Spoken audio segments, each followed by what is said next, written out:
இந்த பயணம் எங்களுடைய இது. ஆனால் இந்த பயணம் எங்களுக்கானது இல்லை.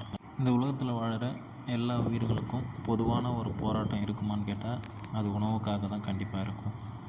பொதுவாக மனிதர்கள் எல்லோரும் நமக்கான உணவை நாமே தயார் பண்ணிக்கிறோம்.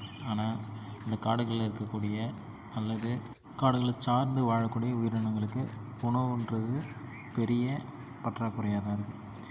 அந்த பற்றாக்குறையை ஒரு சின்ன அளவு நம்மளால் சரி பண்ண முடியுமான்ற ஒரு நோக்கத்துக்காக தான் இந்த பயணம். விதைகள் பரவல். ஒருவேளை சாலை ஓரங்களில் நடலான்ற கேள்வியும் இதில் வரலாம். சாலை ஓரங்களையும் நட்டுக்கிட்டு தான் இருக்கோம்.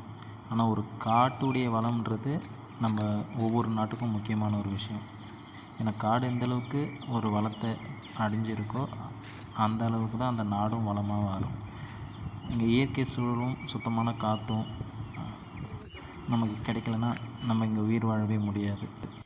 அதனால தான் காடுகளை நம்ம காப்பாற்றணும், அதனுடைய வளத்தை மேம்படுத்தணுன்றது நம்மளுடைய கடமையாக நம்ம பார்க்கணும். கிட்டத்தட்ட 2.5 மணி நேரம் பயணம் செஞ்சதுக்கப்புறம் காட்டுடைய மத்திய பகுதிக்கு நாங்கள் வந்துட்டோம். இங்கே எங்களுக்கு கிடைச்ச கிழங்கு விதைகள், பழ மரங்கள், இது போன்ற ஒரு 25 வகையான விதைகளை எடுத்துகிட்டு வந்திருந்தோம்.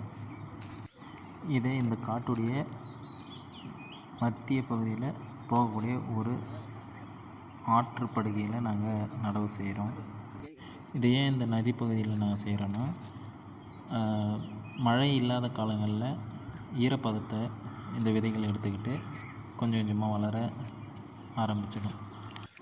இவ்வளோ விதைகளில் ஒரு சில மரங்கள் வளர்ந்தால் கூட அந்த மரங்கள் கனிகள் கொடுக்கும் பொழுது அங்கே இருக்கிற பறவைகள் மற்றும் விலங்குகள் மூலயமாவே விதைப்பரவல் திரும்பவும் நடக்க ஆரம்பிச்சிடும். இந்த விதைப்பரவல் பல மரங்களை உருவாக்கும். காடு அடர்த்தியாக மாறும். காடுகள் அடர்த்தியாக மாறும் பொழுது மழை மேகங்களை ஈர்க்கும். அப்போது அளவுக்கு அதிகமான மழைகள் கிடைக்கும் பொழுது விவசாயமும் நல்லா செழிப்பாக இருக்கும். காடுகளும் செழித்து வளரும். அது மூலயமா நம்மளுடைய அடுத்த தலைமுறைகள், நம்ம மனிதர்கள் மட்டும் இல்லாமல் அடுத்த தலைமுறையில் இருக்கக்கூடிய உயிரினங்களுக்கும் இது ரொம்ப தேவையான ஒரு விஷயம். இந்த பூமி நமக்கானது மட்டும் இல்லைன்றத எல்லோரும் புரிஞ்சுக்கணும். ஆனால் நாம் நினச்சா இந்த பூமியில் இருக்கிற எல்லா உயிரினங்களையும் பாதுகாக்கவும் முடியுன்றதையும் நம்ம தெரிஞ்சுக்கணும். இந்த காட்டுப்பயணத்தில் நிறைய விஷயங்கள் நாங்கள் பார்த்தோம். சுத்தமான நீர் கிடைக்கிது, சுத்தமான காற்று இருக்குது, அமைதி இருக்குது. இதையெல்லாம் தாண்டி இந்த பயணத்தில் பெரிய மன நிறைவு கிடைச்சிருக்கு.